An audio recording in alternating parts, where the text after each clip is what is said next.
আমাদের চিরচেনা রেডমির কথাই বলছি।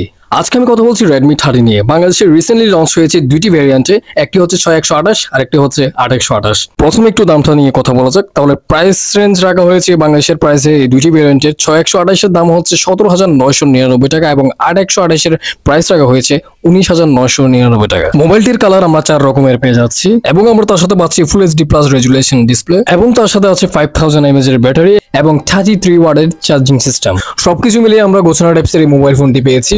এখন আমরা চলে আসি ডিজাইন নিয়ে। ডিজাইন তারা অনেক সুন্দর করে করেছে এবং ব্যাক প্যাডে তারা গ্লাস দিয়েছে এবং এই জিনিসটা মিলে আমার থেকে ওদের কালার ভেরিয়েন্ট আমরা যে কোনো একটা চাইলে বাছাই করে নিতে পারেন আপনাদের পছন্দ অনুযায়ী। আমার থেকে কিন্তু 4টি কালারের মধ্যে 4টা ডিজাইনে আমার থেকে ভালো লাগছিল। এখন আমরা একটু ডিসপ্লের মধ্যে চলে আসি। ডিসপ্লেটাকে প্রোটেকশন করছে কর্নিং গরিলা গ্লাস আর এই ডিভাইসে আমরা IP53 রেটিং পেয়ে যাচ্ছেন। মোবাইল ফোনটির মধ্যে আমরা ডিসপ্লে সাইজ পাচ্ছি 6.79 ইঞ্চের একটা ফুল এইচডি প্লাস এর রেজুলেশনের ডিসপ্লে পাচ্ছি আমরা। মোবাইল ফোনটিতে টাচ রেসপন্স অনেক ভালো ছিল। এক জায়গা থেকে অন্য জায়গায় আপনি যখন স্মুথ ভাবে এটাকে রান করবেন তো অনেক সুন্দরভাবে এটা স্মুথ ভাবে এটা রান করবে এবং ডিসপ্লের মধ্যে ব্রাইটনেস হিসেবে আমরা পেয়ে যাচ্ছি 550 নিটস, কিন্তু এটা ডিরেক্ট সানলাইটে একটু অসুবিধা করবে, এছাড়া মোটামুটি ঠিকই আছে।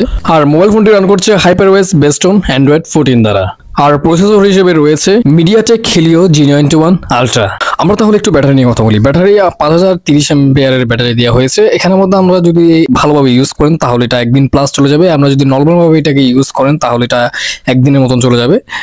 এর বাইরে আমরা টুকটাক ভাবে এটা 5030 mAh এর ব্যাটারি বেশ ভালোই দিয়েছে। গেমিং এর দিক দিয়ে যদি আমি কথা বলতে চাই তাহলে ফ্রি ফায়ারটা ভালোভাবে এই মোবাইলটাতে সুন্দরভাবে রান করা যাচ্ছিল, খেলা যাচ্ছিল।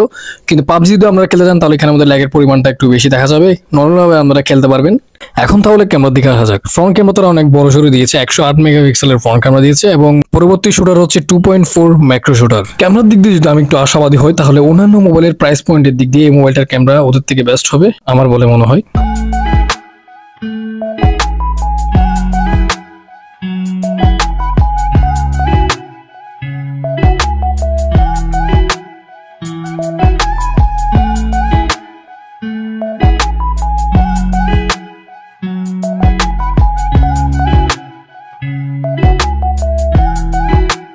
মোবাইল ফোনটিকে আনলক করার জন্য ফিঙ্গারপ্রিন্ট ব্যবহার করা হয়েছে সাইড মাউন্টে। আপনারা খুবই সহজে এটাকে স্মুথ ভাবে আনলক করতে পারবেন। ও আচ্ছা, আরেকটি ভালো কথা আমি ভুলে গিয়েছিলাম, সেটা হচ্ছে মোবাইল ফোনটার মধ্যে ফ্ল্যাশ লাইটটা অনেক বড় ভাবে দিয়েছে তারা। ডুয়েল ফ্ল্যাশ লাইট দেখতে অনেক সুন্দর লাগছিল, ডিজাইনের সাথে ঠিকঠাকই মানিয়েছে। এখন যদি আমি বলতে চাই মোবাইল ফোনটি আমরা কি নেবেন কি নেবেন না, তাহলে আমি বলতে চাই ফোনটির মধ্যে ভালো দিকও আছে খারাপ দিকও আছে। ভালো দিকটা বেশি আছে, খারাপ দিকটা আছে মোটামুটি।